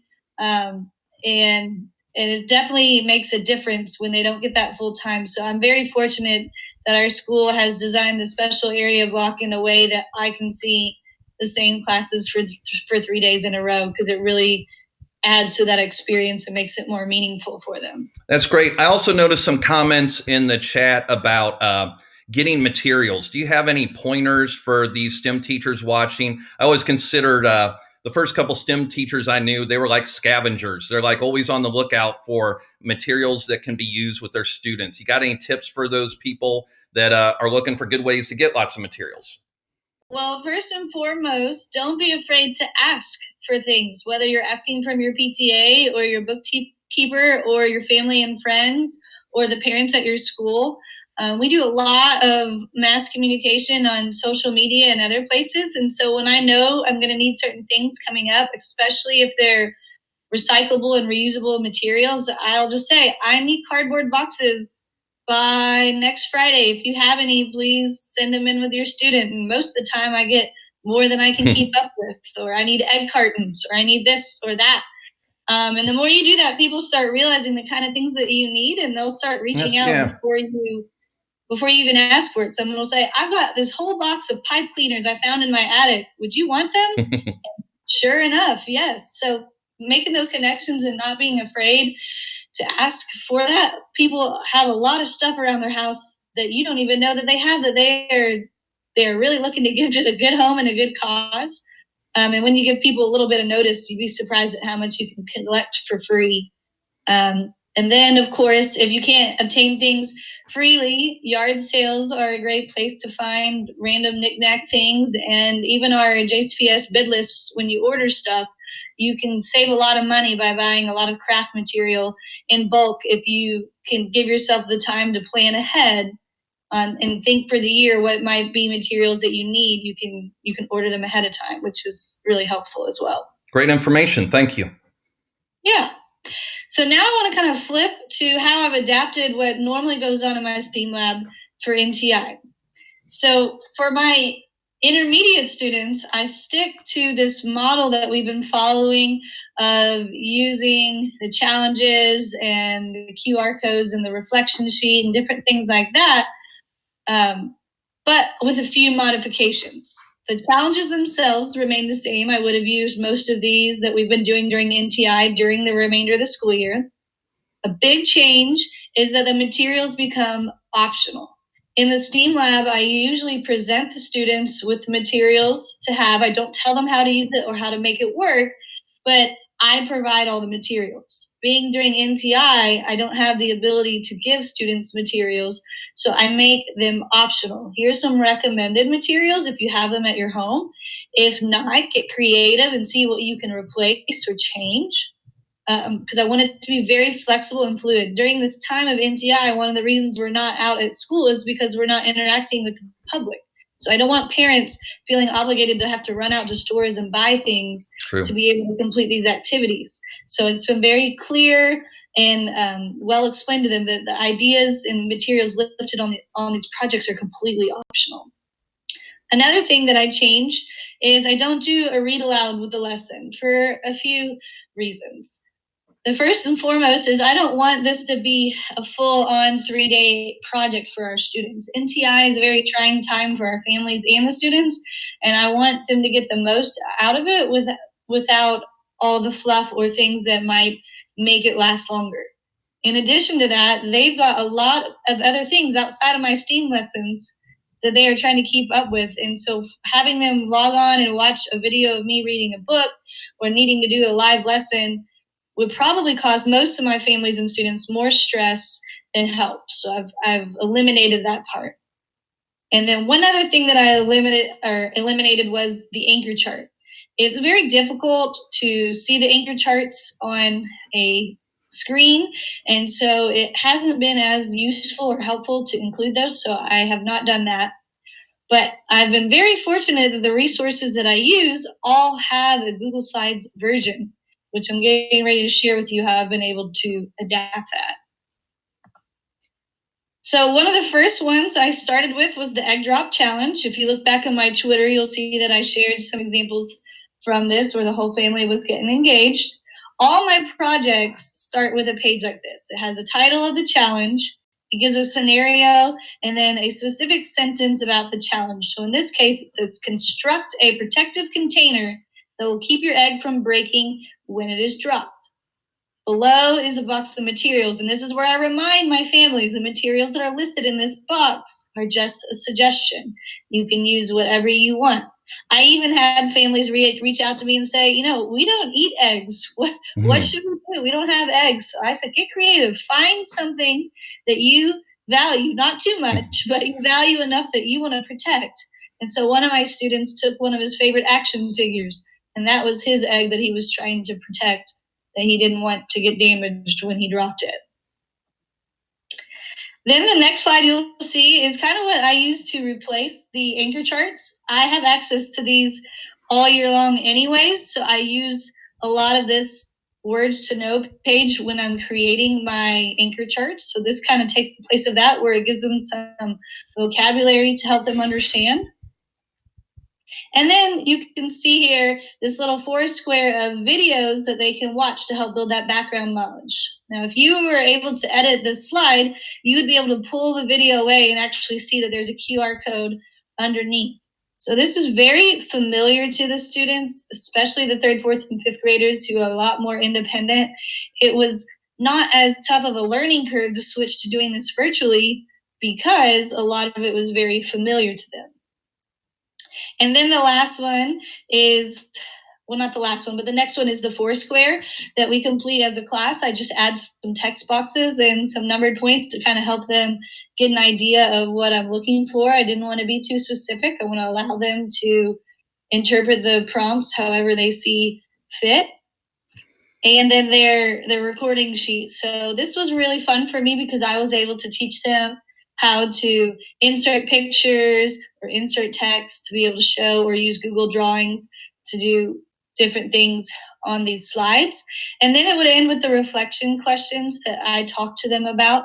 I was very clear that they did not have to respond to all of these by typing or writing or anything like that. But I have some families that have really enjoyed this part, and so they would submit written responses or video responses of their reflection. And so I was really happy to see how well my students were able to adapt to this online model, because it so well resembles what we do in the regular classroom. I think that's great. And I've seen so many teachers do that. Like, they know what their kids should already know. And how do they take it the next step using technology or using what's at home? For example, you wouldn't ask your kids to draw a blueprint if they hadn't already done it with you before in class. Right, because that's not a typical word that most students would be familiar with unless at some point they were taught what a blueprint is and why it's necessary. So great point, Stephen. So I want to show off some student work that I've seen and how much of a variety and different ways that they are sharing their information. And all of them are wonderful and great examples of demonstrating their learning. So this is actually from a different challenge. This is not from the egg drop. This was from a build a nest challenge for your birds or peeps. And so you can see that this student inserted some pictures of the nest that he created. He typed in the text box of what he used for his materials, and then he typed in the text box for how tall it was and how many things fit inside of it. So his was very tech savvy with his typing and his insertion of pictures. This student, on the other hand, preferred how we do it in class. He printed out the paper and he drew it by hand. He wrote on it hand. And one thing that I really wanted to point out is how resourceful he was with his materials. One of the questions is, how many cubes high is your nest? When I would do this in the classroom, we would use linking cubes as a unit of measurement to see how tall it is. He didn't have linking cubes at home. So you can see that he crossed out linking cubes and wrote Legos. So he was able to measure how high his nest was by 31 Legos. So I thought that was a really creative way for him to alter the activity to meet his needs. Natalie, we have a question about vocabulary. Yeah. In the classroom, are they held accountable in any way for the vocabulary, or do you just post them somewhere? Yeah, I don't hold them accountable for that. There's no grade or assessment that they understand it. I might do some oral questioning throughout and intentionally using it and encouraging them to use it, especially with the intermediate kids. When they do writing or reflection, I'll tell them, try to use some of the vocabulary words in your answers that we learned this week, but there's not really a specific accountability measure for them. It's just to help them mostly to build more background knowledge and to understand, because more than likely those words that we learn on the first day are probably going to be heard in the videos and things that they're watching. And I want them to be prepared to understand that. Thank you. Awesome. Great question. And then this one was super fun. This student used Google Drawings to help design his model of his bird nest that was super creative. This was a 5th grader. And then, of course, he used the text boxes to answer the other questions on the slides. So it was very fun to see the variety of how different students use the material and the technology or hand and paper or pencil and paper work to do all the same project, all with wonderful answers and great ways of demonstrating their knowledge. All right, so we're going to flip a little bit over to our primary students. That's our kindergarten through 2nd grade. Although in the regular STEAM lab, they do participate by using the full-on projects, I thought that was a little bit too much for them. So I decided to use some choice boards. And Stephen, I just realized we were really low on time. So That's okay. I'm sorry. I talked to you a little too much. You're doing fine. You can have a couple more minutes. Okay. I'll still try to be quick, but I switched for them just simply because technology takes them a lot longer to do and their parents are a lot more hands-on. Instead of doing those full projects, we use STEM menus. And so you can see right there the link at the bottom. These are free STEM menus that I found online that you are welcome to use with your students. They have been a huge hit. And if you look at my Twitter, majority of the student work that I share, especially from the primary students, are from these STEM menus. So you can access those there. And for them, they also have a structure that I follow the same every week for the students and the families to get really familiar. It's just a template of Google Slides where it tells them, look at choice board number 1. This is week 1. Choose 2 activities to complete. And then they insert information, pictures, or words about what they did on these 2 slides. So here are some examples of those. This one, clearly she had help with the writing on this one, but one of the challenges was to create an amusement park ride, and so she built her own carousel, and her family helped her explain what she did and how she did it. On this one, here's another one. It's a little less typing, but same challenge of an amusement park. And then sometimes they choose to forego the Google slide deck anyways, which is totally fine, and they'll just attach pictures or videos to the Google Classroom assignment, or they'll just email or Class Dojo me with pictures and descriptions, and all of it works perfectly fine because I don't want to add to the stress for our families. I don't want them to spend forever trying to navigate a Google slide deck that they can't figure out how to insert something. And so I'm very flexible on how we get that feedback, which kind of leads me into my last slide that I really want to focus on. Is these are some tips and tricks that I feel are most helpful for implementing these activities, but really they can be applied to anything. They don't have to be STEAM or STEM related. This could be for your math classroom, your reading classroom, and I think they're just really helpful for NTI. So the first one is flexible materials. As I mentioned, since they're at home and we're not providing them anything, we need to be very flexible on what they're allowed to use and how they can complete our activities. We need to be consistent with the format. That's like using the same type of Google slide templates that I use from week to week, and the menus and the structure of the challenges, so that it becomes familiar for them and they're not spending more time navigating and learning the product and spending more time on the content. Extended and loose deadlines. I do post deadlines and due dates on Google Classroom. It helps them find the assignments easier, but I'm very flexible on when they turn them in and how they turn them in.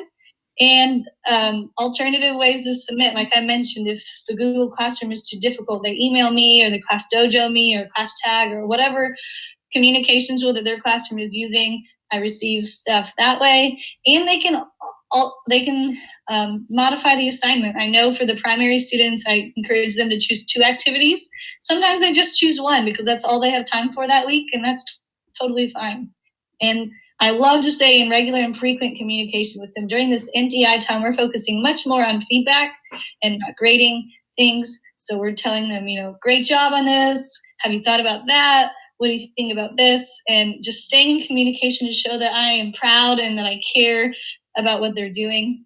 And then lastly, this is what I've gotten the most feedback on. Those 2 hyperlinks will take you to instructional videos that I made on Screencastify, going through the Google slide decks for both the intermediate and the primary students so they can see exactly how to access them, how to insert things on them, how to type on them, how to submit them.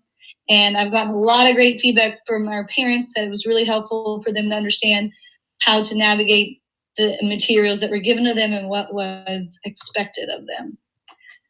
One last quick thing that I want to mention is that prior to NTI, I did do some Facebook Live lessons using household materials, and I wanted to share the link with that. The first link is my STEAM with Ms. Schmidt Facebook page, where I have all those live videos that if you want to share with your students or families or friends, anyone, they're great at-home lessons for students of all ages.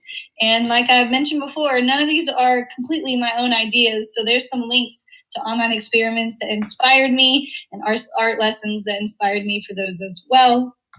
And lastly, I just wanted to share my social media. If anybody wanted to interact, I would love to answer any quick questions or comments so I can support people during this time. But I also want to be mindful of Brandy and her next session. So Tiffany, anything real quick that I can respond to or wrap up? One question was just, do you see the vocabulary words come up in their writing, or when they're talking? And that was about it. So great job. Sometimes, and that's something that I had to foster and encourage over time. In the beginning, I was having to probe them more and try to get them to use it. And over time, it became more natural for them to include that in their writing and in their conversations.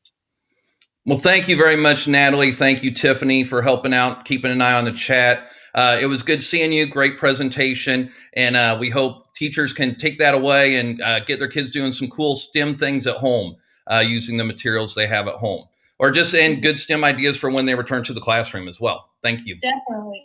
Great. Thank you so much for having us.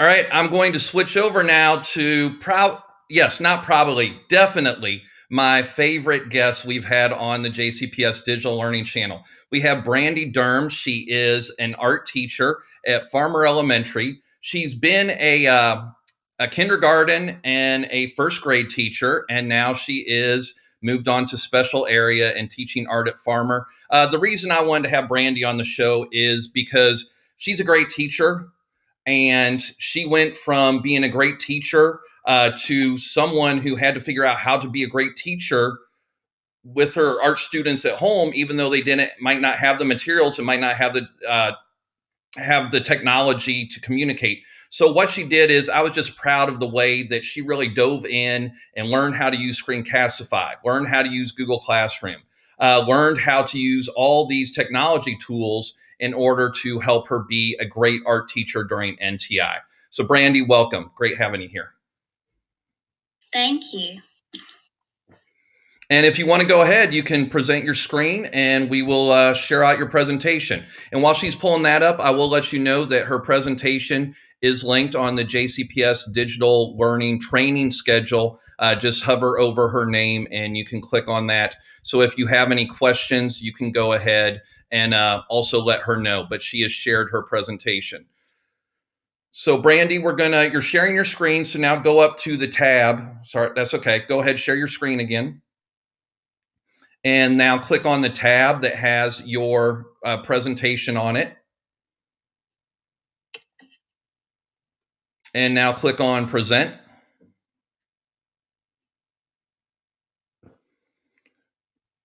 And now we're going to come down at the bottom and see where it has closed captioning. If you could click that drop down by closed captioning.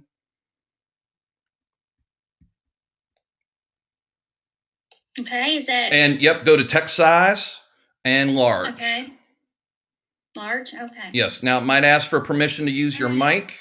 It did. I already did that. Oh, that's okay. That's okay. Go back to present. Uh-oh. Okay. And all right. Do the closed captioning again, if you don't mind. And this time you don't need to hit exit. Oh, Text size large. Okay, you're good. All right, go ahead. Thank you. Okay. Well, thanks for having me on here. I was just asked to show you some things that I've been doing. I wanted to share. Ooh, hold on now. That's okay. Just click the Right. back arrow there. There you go. I wanted to share the just a bunch of stuff that I've been doing. I've been completely learning as I'm going. This is actually our choice board, my special area team. This is what we created, and it is a Google Doc, and this is just the 5th grade one. I'm first because alphabetically, so I just did a little picture here for you of what it looks like, and then music is followed by PE and then STEM. So we're all in the same one. We always, I'm not going to say always, but we try to do 2 choices every week, each one of us. And then they just look here and everything is connected to this, every link and things. I try to make things up that they would already be doing or that they think would be fun. So you can see that here. This is this week's, and this week was a Mother's Day card or origami.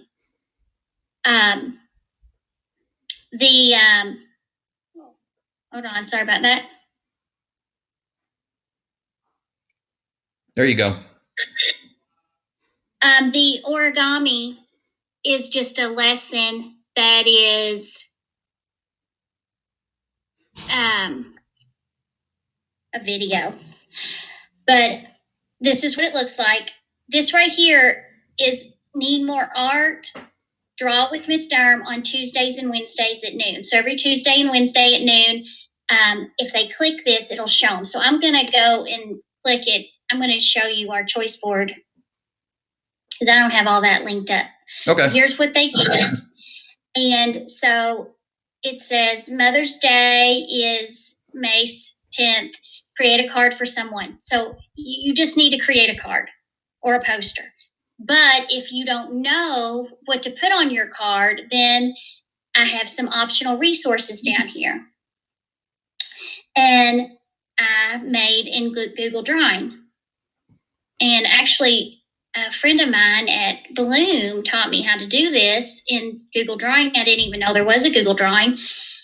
And so what I did was I just made this little page here, and it's just different videos that I have linked to show them, like this is Art Hub for Kids, if they wanted to draw a bouquet.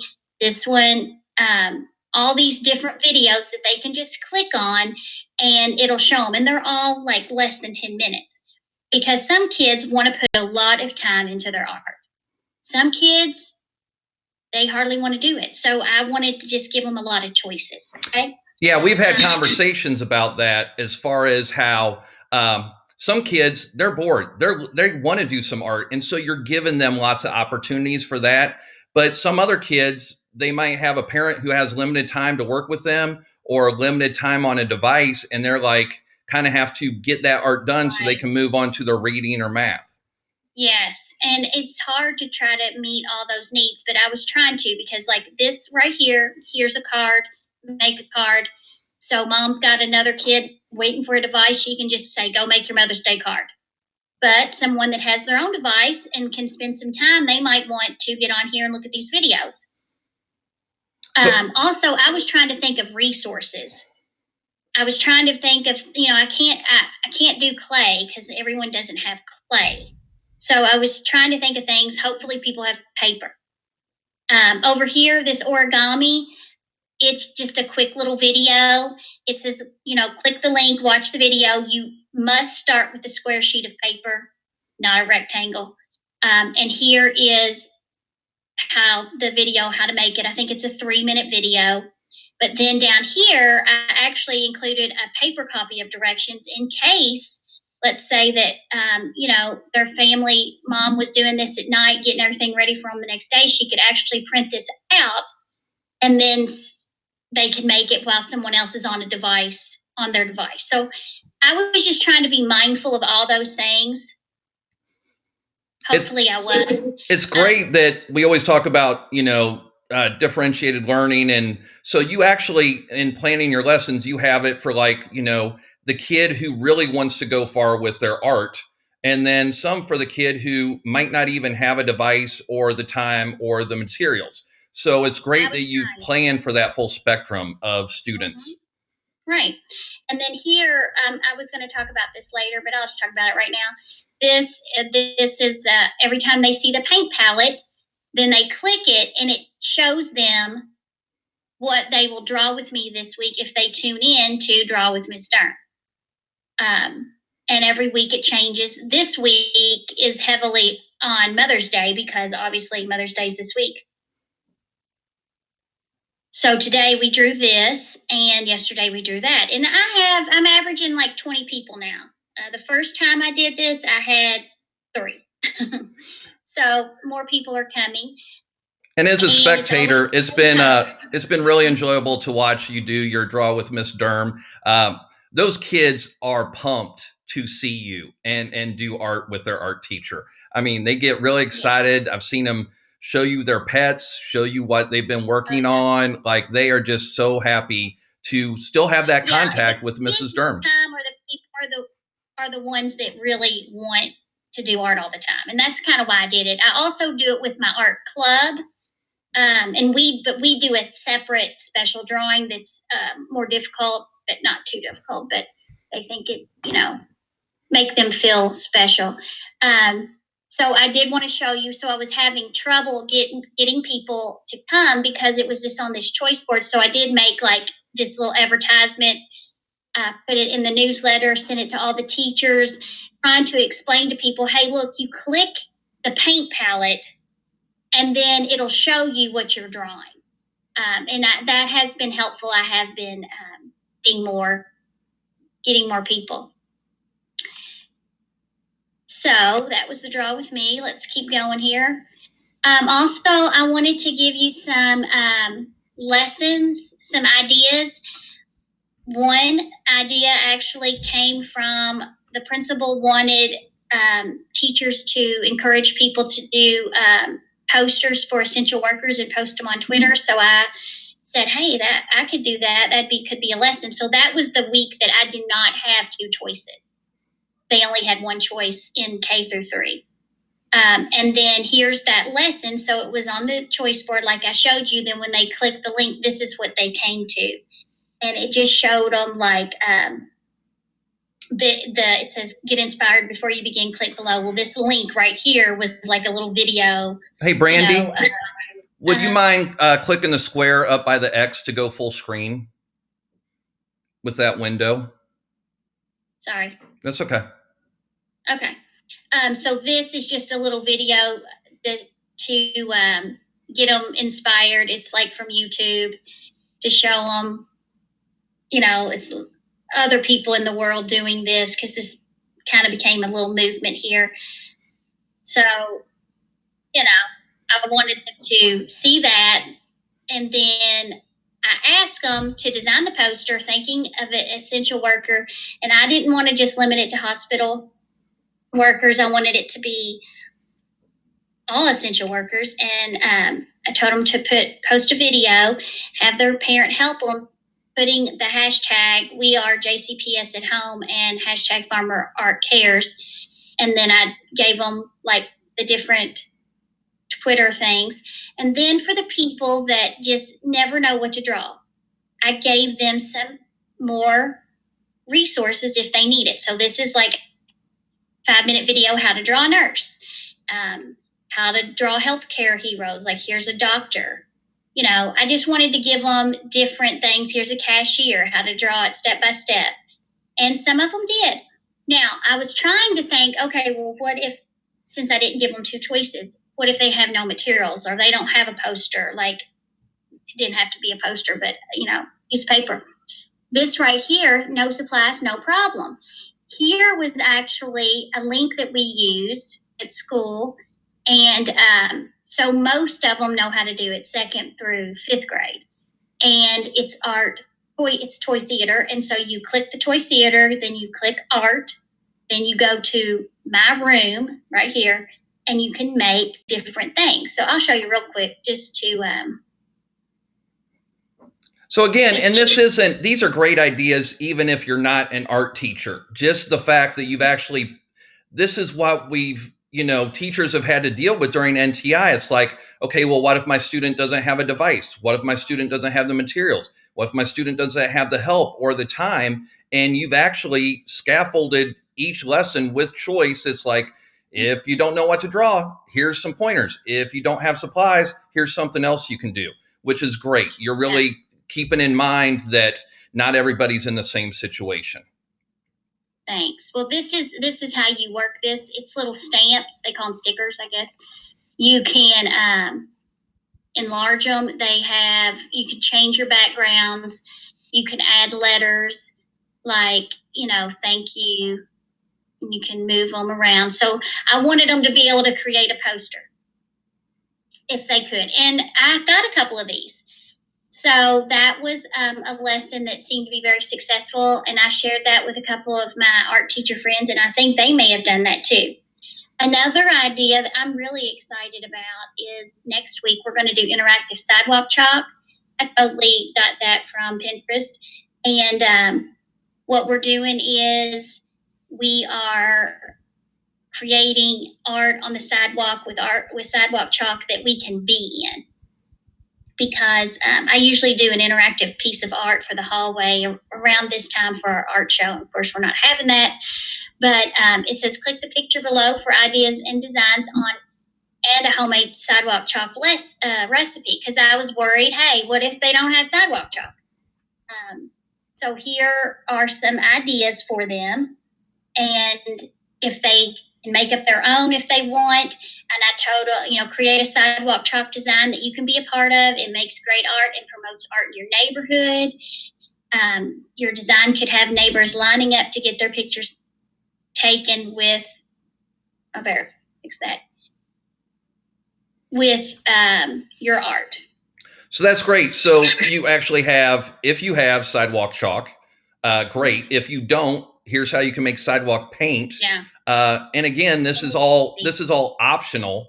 Like, if someone can't do either, that's okay. And then if you want to share it, you can still share it on Twitter or invite others to use it. Right. So I love that there's multiple levels. Yes. Yeah, because I'm getting overwhelmed with emails of artwork from the little kids because they're not on Google Classroom with me. But I also put a link here to Pinterest that has all kinds of other ideas of sidewalk interactive chalk. And then, of course, I did some myself. Yes, I was lucky enough to be able to photograph them the other day. And it's fine that you're using Pinterest. Like, I like that not every child has that artistic creativity. Right. So sometimes they really need, like, give me an example. Let me see some examples. And then they can be successful with it. Well, and some people spend more time thinking about what they're going to draw than actually drawing it. So that's why I wanted to do that. I actually have a hard time with that sometimes. So then I said, hey, if you want to share it, you can put it on Twitter, or you can put it in this slideshow here. And I'll talk more about that. I have a slideshow for a lot of the stuff that they do.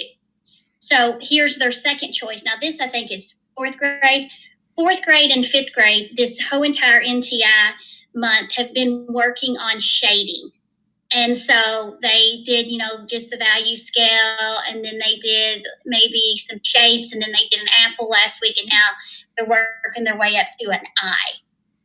So this shows them, how to draw an eye, and it's less than 10 minutes. I think this video is actually 3 minutes.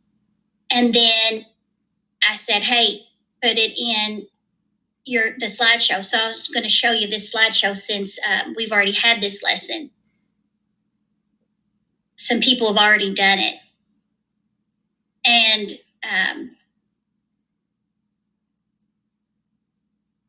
Brandy, I had no idea how slow your computer was. We really need to re-image this or get you a new one. It should load a lot faster than that. Well, I did realize that I haven't taken the names off this one, so I'm not going to share that with y'all. I've got another one in here we can do. But it's a way, it's kind of like you were looking for ideas on how to do a gallery to basically like so like one of the standards is students present their art. So you wanted a way after they created the art, they could post it somewhere where everyone could see. And we kind of toyed around with some ideas and decided Google Slide Deck would work well for that. Right. And here is a still life. This is one of the lessons I used for Screencastify because my teacher friend at I don't know where she works, but she told me about this, and she did it, and I was like, okay, I think I can do that. So this is a lesson. Actually, this one's coming up on still life, and it is, second or third grade through fifth grade, they know what still lifes are. They did them last year, but other kids, lower kids don't, and everybody's participating in this one. It's a choice for grades K through 5 because I made it easy. So I'm not going to make you watch this, but it's basically my, I made a slideshow, and then I just went through the slideshow and talked like I would a lesson. And you hadn't used Screencastify before. No, yeah. And you came to the Digital Learning Channel. And I like Screencastify without the camera. Okay, yeah, I'm not always camera ready. Yes, but the kids like to see their teacher. Yeah. Here is the lesson for that week, and here is the still life. So all they have to do after they click this takes them to the link that I just showed you, and then they can just take a picture of it. So, and I tell them in that Screencastify, like, you can use anything. So then what I do is I create a slideshow real quick with blank slides, and I just put like a fancy cover on it, and then I always do a couple of my own so that they can follow my lead. So I made this. It takes them to this link. Here's the one I've done. Here's one, and then another one. So then if they go, they know that they have to go to the first available slide, and then they add in their stuff. So I entered all these slides blank because I didn't want them to. And I actually thought this was like one of the ways that was suggested at first for me to do a gallery is this way. And I thought they will just destroy that. That's crazy. But actually, they've been doing it this whole time, and they do a great job. That's great. Let me show you. This one is Toy Theater. I was going to tell y'all about Toy Theater and Sesame Street Art Maker, but we kind of did Toy Theater already. I'll take you to Living Art, which actually I totally stole this lesson from Erin at the art teacher at Bloom, who's wonderful. But it isn't. I know during this, I don't think there's any shame in borrowing ideas. Like, these are unique times, and I think it's made it so many people had to adapt so quickly. And I believe that sharing is caring. And so, like, you're sharing your ideas right now on the show. So hopefully some people take these, and as long as it's helping kids, I think it's great. Mm-hmm. Well, I used her lesson. I linked her Google Doc that explained what the lesson was, and then I went ahead and made my own slideshow. So here's mine, and then this is what they have added. Okay, this was last week's assignment. I just kind of wanted to show you. So that was my example, and then all these were blank. And I've gone through and taken out all the names for this one. But look how awesome that is. So cool. And they're just using what they did at home and a phone camera. That's great. Mm-hmm. They could pick any piece of art that they wanted. And like these two ladies, they picked the same piece. That's totally fine. I mean, I was really impressed. And look, someone just did one. I mean, that's fine. That, I'm just glad that they're doing it. Look at that. That is amazing. It's so good. And so what I do is every Friday, I send a slideshow in the newsletter with music. So like that's what I did with that essential workers. Last week, I sent the slideshow, and then they put it in the newsletter, and then I also sent it to all the teachers. Look at that. That's pretty creative. So the teachers get to see the cool artwork that their students are creating, and just doing a weekly slideshow gallery. real quick, since you're on it right now, will you show everybody that new feature you found that we didn't know about? So I guess it was like April 8th or something. Inserting the music. Yes, you can insert an MP3 file. April 3rd, they added this. So if you go up here to insert, just like you were going to do a text box, you go to audio, and then the audio file has to be in your drive. And then you select it. So upload an MP3 to your Google Drive, and you can use it as music for a slide deck. That's all you do. Yeah. And then it's right here. Do you see that little? And then you can have, then you can do all your click it, do it, only play the music on a click or play it automatically. I always like automatically. I don't like to stop it on slides. And then once you're in present mode, it'll play the music. This was Tina Turner, Simply the Best. And I put that on the Essential Workers slideshow, and so they all got to see it. And then, Brandy, while you're on that one, I'm sorry, I had one question. Can you go back to that living art slide deck? Sure. It's right next to digital channel, copy of 4th and 5th. Oh. Yeah. So we were talking about, I know right now it's in slide view and it would present in slide view, but can you show people how you can go to the view and click on and make it a grid, so it's like looking at an art gallery? Oh, yes. Got to go to view, and then grid view. And we know we're used to people looking at things in grid view. So that's kind of how you could present it, like it's an art gallery where you're, if you wanted to tell your students to, go into the slide deck, go to view, go to grid view, and then look through at it. And what do you notice? If you wanted to continue with some feedback like that. Thank you for sharing that. Yeah, I really like this. And maybe that's what I can do is just screenshot this and send it to the teachers so that they can show it, because they like to see that their art's getting recognized. That is something I wanted to talk about, is I was going through and I was commenting on everybody's work. Well, I was, I have 780 kids. That's a lot of comments, but, so there would be like some repetitive comments like, that's awesome, great job, blah, blah. Well, then I realized really quick that they are public. So I just stopped commenting that way, because the comments you make are public on there, because I have it as edit. Yeah, so it's all the students can see the slide deck, so they can see all the comments. If you want to talk to them personally, you've got to email them. Yeah. So let's see. Tracking student artwork. Okay, that is something maybe we should talk about. What my team decided was we were going to write down every time a student contacted us, either with work, like showing us or had a question. And this is just an example of all the stuff. And this is our living document right here of all the contacts we had. Wow. It was kind of also to make,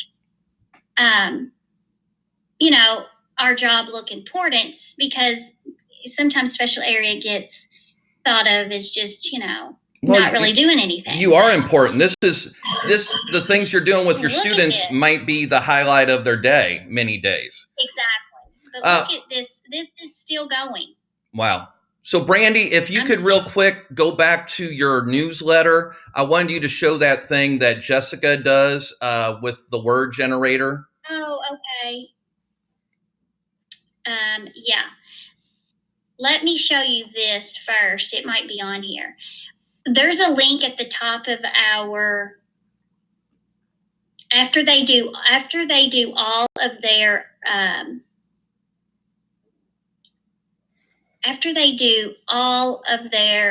assignments for the week, they're supposed to click this form and go in here, and they tell us what they learned, and they so they actually reflect on the artwork they did. Yes, that's the form. It looks like this.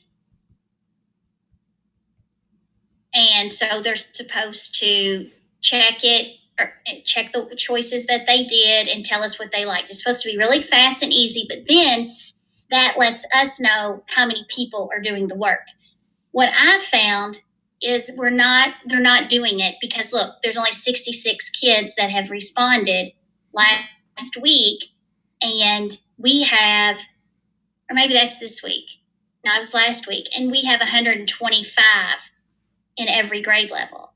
So that's like half. But what I noticed was when I went to my slideshows, I have a lot more than 66. So they're making the art, but they just might not be reflecting. Yeah. Okay. But it's still a good idea, and it gives you a spreadsheet, and you can, and I email it to the teacher and the team every week, and they get to say what they get to see. Like maybe I talked to a student that they didn't. All right, so we were looking for. Oh yeah, the your newsletter, or the your choice board for your team. Okay. So every week, one of the teachers, the STEM teacher, she goes through, and on the choice board for this week, she takes all of those responses from the form, and she makes this and post it. And so we have like a little contest on who. So I don't even know what it's called. Do you? I forget. It's like a.